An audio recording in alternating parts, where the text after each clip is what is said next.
think it started when I was a little girl, very young, probably 3 or 4.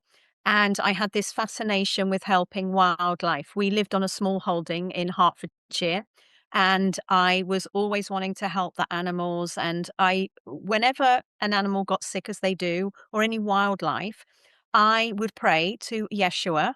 And the lady that was with her didn't know it was Mary Magdalene, because as a young child, you don't know that. I would pray for healing.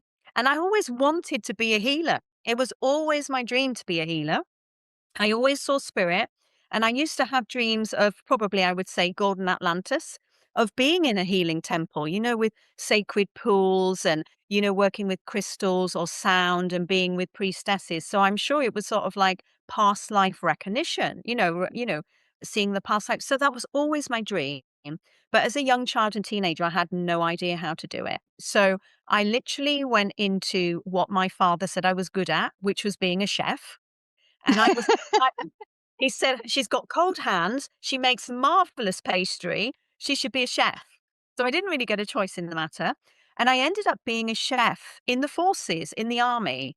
So that Wow. well, in the officers' mess, but as a civil servant, absolutely loved it because, again, that service, helping, healing, it's very much womb energy because you're preparing these Yeah. help meals, and it gave me an amazing opportunity to train. So as long as I showed up as the manageress there, I had loads of spare time to train in complementary therapies. And the deeper I went into color therapy and crystals and Reiki, I thought, I want to do this full time. And because I trained in, hotel catering, institutional operations, I knew how to run the healing center. So it was always my dream. I was always holding the vision. And in fact, when I got the job in the forces, they said, "Where do you see yourself being in 10 years' time?" I said, "Owning having my own business." I thought it was going to be a restaurant at that time. I never even Yeah. imagined that I could have a healing center. But over that time, I did all of my training.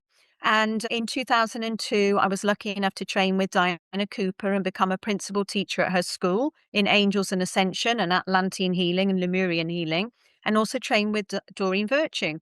And I thought, right, I'm going to do it. And at 33, I bought a chalet in the Woodlands in Pembrokeshire, where I was living at the time. And that's where I founded the Serafina Temple of Light, the Serafina Center.